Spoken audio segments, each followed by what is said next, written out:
మేరకు ఏదైతే రైతాంగం ఈ రాష్ట్రంలో ఎరువులు దొరక్క పెట్టుబడి సాయం చేయక ఇన్పుట్ సబ్సిడీ ఇవ్వకుండా క్రాప్ ఇన్సూరెన్స్ చేయకుండా రాష్ట్రంలో ఏదైతే రైతాంగం ఇబ్బంది పడుతుందో రైతాంగానికి మద్దతుగా ఈరోజు అన్నదాత పోర్ అనే కార్యక్రమాన్ని ఆమదాలవలస నియోజకవర్గంలో మేము నిర్వహించడం జరిగింది.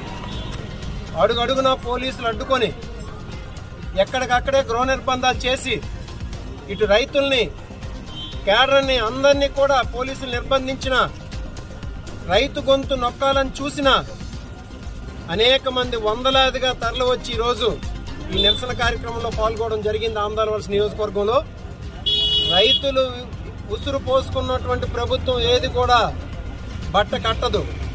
చంద్రబాబు నాయుడు ముందే రైతు వ్యతిరేకి, వ్యవసాయం దండగన్నటువంటి వ్యక్తి. ఈరోజు చెప్తున్నాడు ఆయన ఏంటి, సమృద్ధిగా ఎరువులు ఉన్నాయని చెప్పేసి మొన్న అన్నాడు వారం రోజుల క్రితం. తర్వాత చూస్తే ఏమంటున్నాడు, మీరు ఎక్కువ ఎరువులు వాడొద్దు, సేంద్రియ ఎరువులకి వెళ్ళండి, కానీ ఈ ఎరువులు వాడితే మనకేంటంటే క్యాన్సర్ వచ్చేస్తుందని చెప్తున్నాడు. మరి ఎరువులు ఒక యూరియా కట్ట కొంటే, ఒక యూరియా బస్తా కొనాలంటే పక్కనే పురుగు మందులు గుళికలు తీసుకుంటే తప్పించి యూరియా ఇవ్వమని చెప్పేసి ఈరోజు చెప్తున్నారే. మరి గుళికలను పురుగు మందులు వాడితే క్యాన్సర్ రాదా?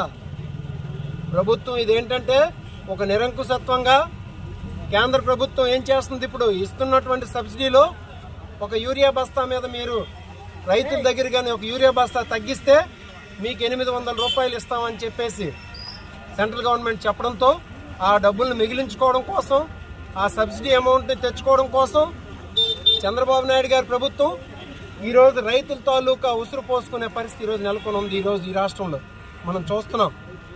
ఒక వ్యాగన్ గాని వచ్చినట్టుంటే వెంటనే టీడీపీ నాయకులు వెళ్ళి రాబందుల్లా పడిపోయి యూరియా బస్తాలను తన్నుకెళ్ళిపోయి వాళ్ళ గొడవల్లోన వాళ్ళ ఇళ్లలో స్టోర్ చేసుకొని నీచమైన రాజకీయాలు చేస్తూ మాకెవరైనా వచ్చి మా ఇంటికి వచ్చి ఓటేస్తామని హామీ ఇస్తేనే మేము యూరియా బస్తా ఇస్తాం అనే ఒక దుర్మార్గమైన పరిపాలన ఈరోజు ఈ రాష్ట్రంలో నెలకొని ఉంది.